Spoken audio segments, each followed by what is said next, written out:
This is a quick install video guide for Blindster's No Tools. 2-inch cordless vinyl faux wood blinds. Our quick install videos are a helpful visual guide, but they're meant to go along with the full installation instructions. Not replace them.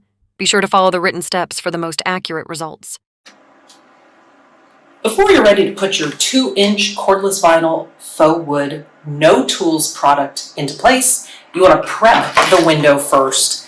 So we're going to pretend that this is our window frame. Remember that this blind can only be inside mounted, inside the window frame, and it's a top mount only application. You'll start out by using the alcohol wipes that are included to gently clean the space.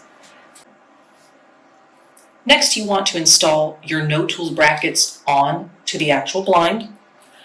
You want to install these brackets 1 to 3 inches from the edge of each side of the headrail, and of course keeping in mind where the internal mechanisms are so that you don't hit that with your bracket. So measure 1 to 3 inches, put the plastic side under the front of the headrail. On the back, the metal is going to slide down and clip into the back of the headrail, and you'll do this on both sides. You're now going to position the blind with the No Tools brackets into the window to choose your desired position. Maybe you want a recessed look further back into the window.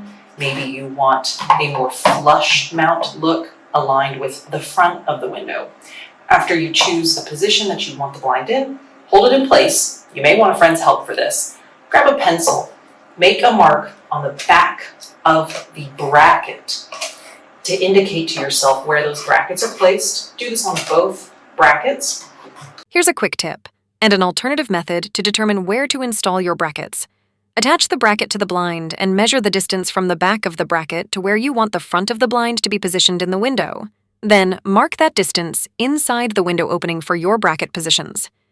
If your available mounting depth is less than the distance from the back of the bracket to the front of the blind, you can simply position the brackets at the back of the window opening, ensuring that each bracket is parallel for proper installation. Then remove the blind. You're going to take the brackets off the blind.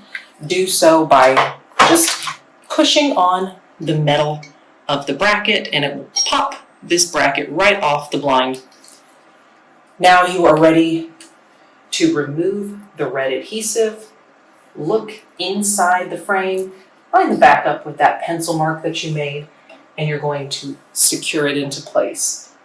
Each time you place these, you want to hold them in place for at least 60 seconds to make sure that they have time to adhere. Then you're going to leave these in place for at least 1 hour before moving on to the next step, which is installing the actual blind. Once you have your brackets in place and you've waited an hour for them to set into the window, now it's time to put the blind in place. Lift it up, align the front of the headrail where it will sit on the plastic of those brackets, and then just push the back into place so you hear it snap into the metal. And that's it. You are now ready to operate your shade. The last part is just attach the hook of your wand right there so you can tilt the slats as needed. If you need any assistance, reach out to our customer service team, and we'll be happy to help. Thanks for watching.